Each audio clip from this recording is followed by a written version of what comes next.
The game is, in essence, a narrative-driven Zen puzzler about touching the untouchable, about unraveling the hidden worlds behind iconic abstract artworks. My name is Thomas Waterzooi. The name of my game is Please Touch the Artwork. It has many purposes. One of the purposes would be to bring the worlds of art and games closer together. I hope it to be inspirational for people, artists themselves that might be triggered to do something with Mondrian's art. I hope it to be educational for people that don't know Mondrian, maybe are not that much into modern art, but can be convinced in this way. And yeah, one of the main goals, of course, is for it to be a relaxing experience.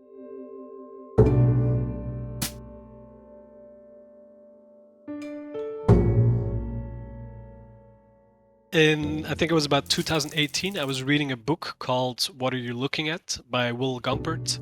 It's an anecdotal and formative book which sketches the chronology of the origins of modern art. So from the Impressionists to the present. And you go on a journey, read about where these artists lived and worked, who their friends were, what drove them to make art. And it was this period after post-impressionism, so the period of cubism, that attracted me the most. They are considered one of the pioneers of modern art. They reflected rapidly changing society, and it was actually one of the first time that art became very personal.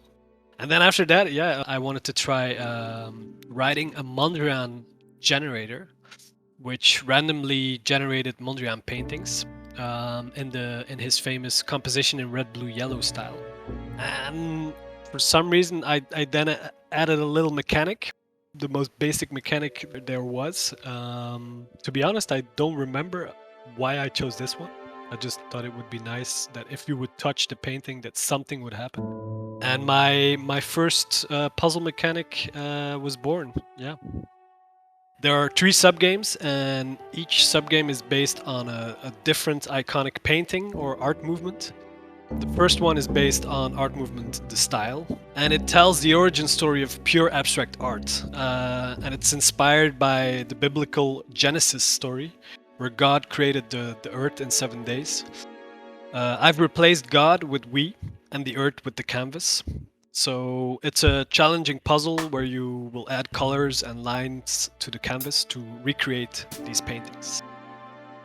The second game is about Boogie and Woogie, 2 squares who just want to be together, but a rapidly growing world is making this harder and harder. You'll help Woogie reach Boogie by figuring out how the obstacles influence Woogie's path.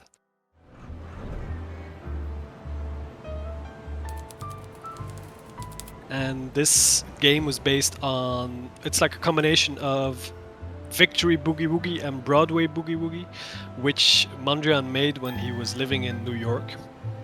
These paintings are considered abstract. For me, they clearly look like they're inspired by the street patterns, the square street patterns of New York. So I really love these paintings. In the third game, you'll move to the big city, so New York, only to be overwhelmed with mixed emotions, from joy and excitement to feeling homesick and missing your friends and family. You'll be maneuvering through the maze, the craziness of the Big Apple while collecting letters to form a poem. And this is actually an autobiographical story. It is based on my move to Copenhagen to work at IO Interactive. It was, of course, a big opportunity, but I had to leave my partner behind because she could not move like this because of professional reasons. And yeah, so mixed feelings.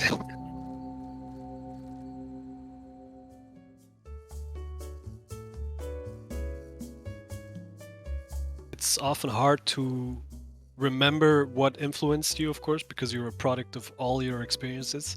But I definitely can say Thomas Was Alone. It also was actually inspired by Mondrian or the style itself. Monument Valley, of course, where every screen is a work of art in itself, also based on famous artwork by MC Escher. And then more recently, A Short Hike because of the lightheartedness, yet emotional dialogues, lots of humor.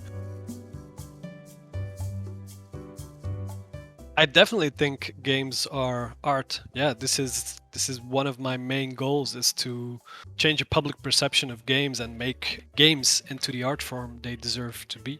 For me, games are a medium, more than anything else. They're a way to tell stories and to show worlds, whether that be with gameplay or just walking simulator wise. I mean, that's fine as well.